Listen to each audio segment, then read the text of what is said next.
Сайн байцгаана уу?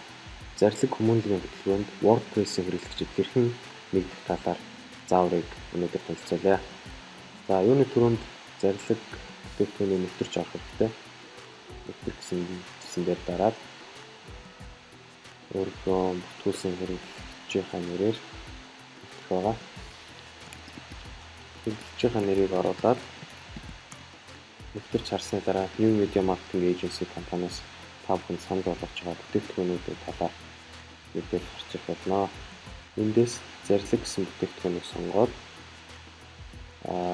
танд одоо хянах самбар зарлиг бүтээгдэхүүний хянах самбар харагдах юм байна. Эндээс түгээх гэсэн дээр дараад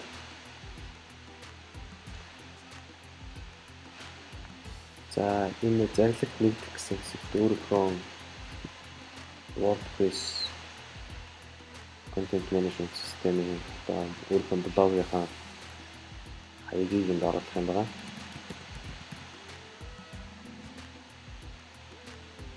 За өөрийнхөө домен хаягийг энд бүртгэснийхаа дараа энэ дэлгэцийн баруун хэсэгт барих кодыг өөрийнхөө блог дээр тавих юм байна. Энд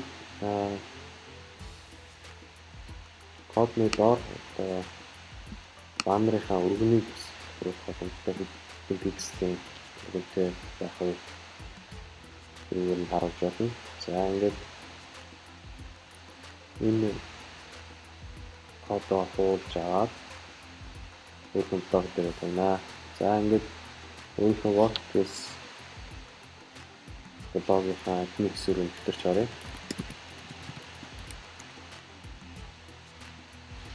За энэ танд WordPress Content Management System-ийн хянах самбар харагдаж байна. Dashboard дээр.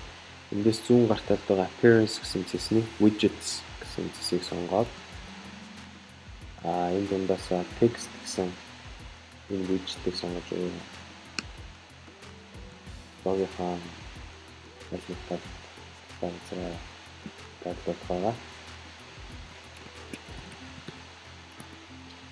За энэ title дээр нэрээ өгөөд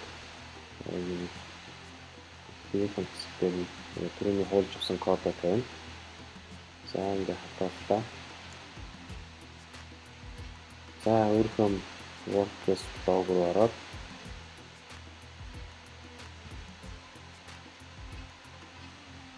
за та бүхэн баруун зарлиг гэсэн сархны таны байдлаас анхаарал тавьсан баярлалаа.